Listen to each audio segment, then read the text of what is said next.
ඉතින් අපි හැමෝම ආදරය කරන උමාලි තිලකරත්න ඔගොල්ලෝ දකින්න ඇති මීට දින කිහිපයකට පෙර ස්ටේජ් එකට නැගලා හරි අපූර්වට ආදරණීයව ගීතයක් ගායනා කරනවා.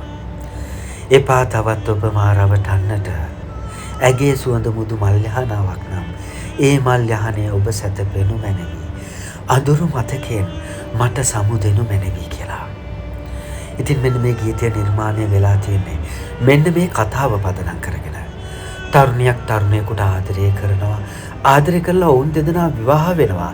විවාහ වෙලා කාලයක් යනකොට මෙම තරුණයා තවත් තරුණියෙකුට ආදරය කරන්න පටන් ගන්නවා.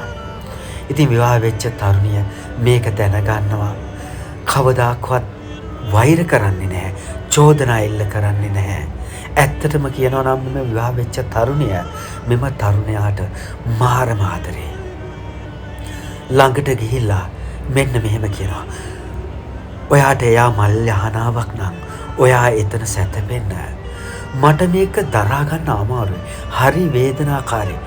මට මේ අඳුරු මතකයෙන් ඉවත් වෙන්න ඉඩ දෙන්න කියලා. ඉතින් ඔවුන් දෙදෙනාගේම සිය කැමැත්තෙන් උසාවි නියෝගයකින් වෙන් වෙනවා. උසාවියෙන් එළියට ආපු මෙම තරුණිය කෙලින්ම යන්නේ කෝච්චියට බෙල්ල තියන්න. කෝච්චියෙන් බෙල්ල තියනවා. ඇයිගේ ජීවිතය නැති වෙනවා.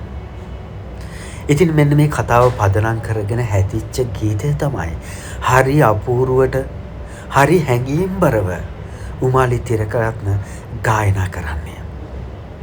ඉතින් ඔබේ අදහසත් කමෙන්ට් කරගෙන යන්න. මං හිතන්නේ උමාලිගේ ජීවිතයටත් මේක වැදගත් නිසාම වෙන්න ඇති මේ ගීතය ගායනා කරන්න ඇත්තේ. ඒ වගේම රන් TV YouTube නාලිකාවත් සබ්ස්ක්‍රයිබ් කරන්න.